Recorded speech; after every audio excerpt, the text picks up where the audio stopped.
Eu me encontro em Lisboa, estou voltando hoje para casa.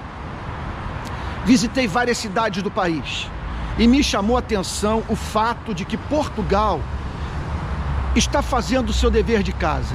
As cidades estão belíssimas, limpas, os serviços são ótimos e o que chama a atenção de um brasileiro como eu, de uma forma especial, como também qualquer brasileiro que visite Portugal, é o nível de segurança pública. Você anda manhã, tarde, noite, de madrugada pelas cidades portuguesas. Você pode estar portando joia, relógio, câmera fotográfica, máquina de filmar, sem nenhuma preocupação em ser assaltado. Em setembro do ano passado eu vim a Portugal para participar de um casamento. E na cidade do Porto encontrei um policial para o qual me identifiquei, falei que trabalhava com direitos humanos no Brasil, que tinha muito interesse pelo tema da segurança pública, e fiz a seguinte questão.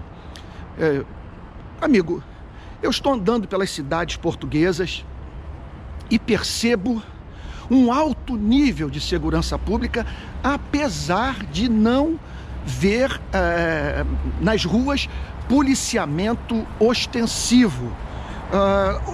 Que explicação só dá para essa conquista de Portugal no campo da segurança pública? E ele então me deu as seguintes explicações. Policial, cidade do Porto. Ele disse o seguinte: olha, em primeiro lugar, eu acredito que é uma questão de cultura. A nossa cultura nos ajuda a gozar desse nível de segurança pública. E de fato, se formos pensar no Brasil, temos que considerar o fato de que a nossa cultura é uma cultura violenta. Nós somos historicamente um povo violento. Basta ver o que rolava nas senzalas, basta ver o que rolou no período do regime militar e o que acontece hoje nas nossas prisões. Bom, segundo lugar, ele diz o seguinte: nós policiais aqui vivemos com dignidade. Esse ponto também me chamou muito a atenção. Ele falou: nosso salário não é nababesco, mas nós vivemos de modo decente.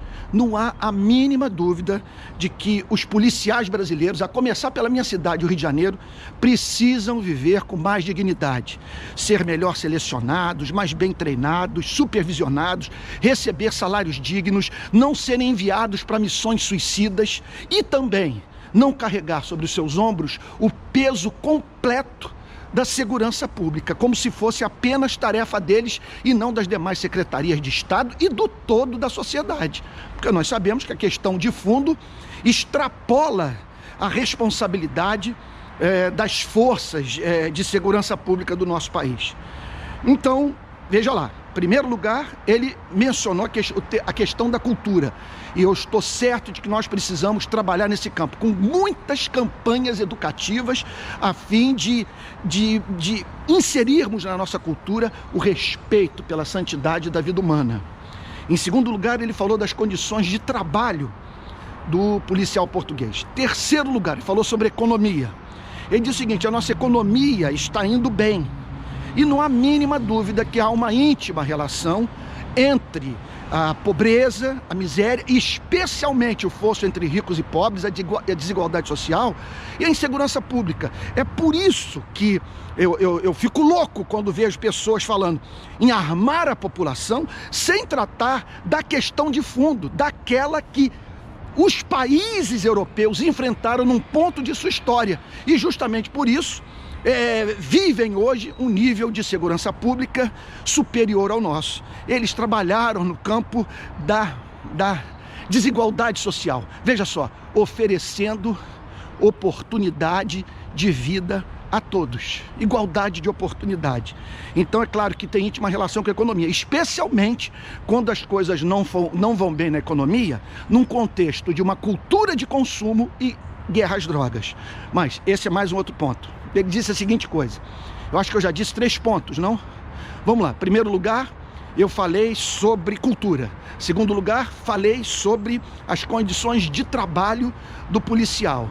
Em terceiro lugar, eu falei sobre economia. Quarto lugar, ele me disse a seguinte coisa: o tráfico de drogas aqui no país não é violento. Você não tem traficante portando fuzil e pistola. E isso porque Portugal tomou uma decisão histórica de tirar o combate ao consumo de drogas da alçada da polícia e transferindo para a alçada da saúde pública. Foi uma mega vitória, de maneira que eu estava lá, por exemplo, outro dia, se não me falha a memória, na Praça Marquês de Pombal, em Lisboa. Um rapaz se aproximou, me ofereceu drogas, inclusive eu dei um sermãozinho para ele, que talvez tenha sido fora de hora, mas eu falei para ele, se você soubesse o que lá na ponta, de onde vem essa droga, o que causa para a América Latina, talvez você não estivesse aqui vendendo essa coisa. Mas de qualquer maneira, você vê nas cidades europeias inteiras a venda, o consumo sem associação com a violência. E isso porque esses países deram fim, na sua maioria, à guerra às drogas. E por fim, ele me diz a seguinte coisa: nós temos policiais fazendo policiamento ostensivo, mas todos à paisana. Eles estão por aí nos bares, nas ruas, garantindo a segurança dos cidadãos. Nada de pistola na mão, arma apontando para a cabeça de cidadão. Eles estão ali fazendo seu trabalho de modo discreto e não violento. Então, nós não temos que inventar a roda. Basta olhar para essas nações, basta a classe governante brasileira vir para um país como esse e perguntar o que vocês fizeram, sabe? Em alguns casos, o que vocês fizeram há 50 anos e que hoje lhes permite viver com mais decência do que nós brasileiros vivemos.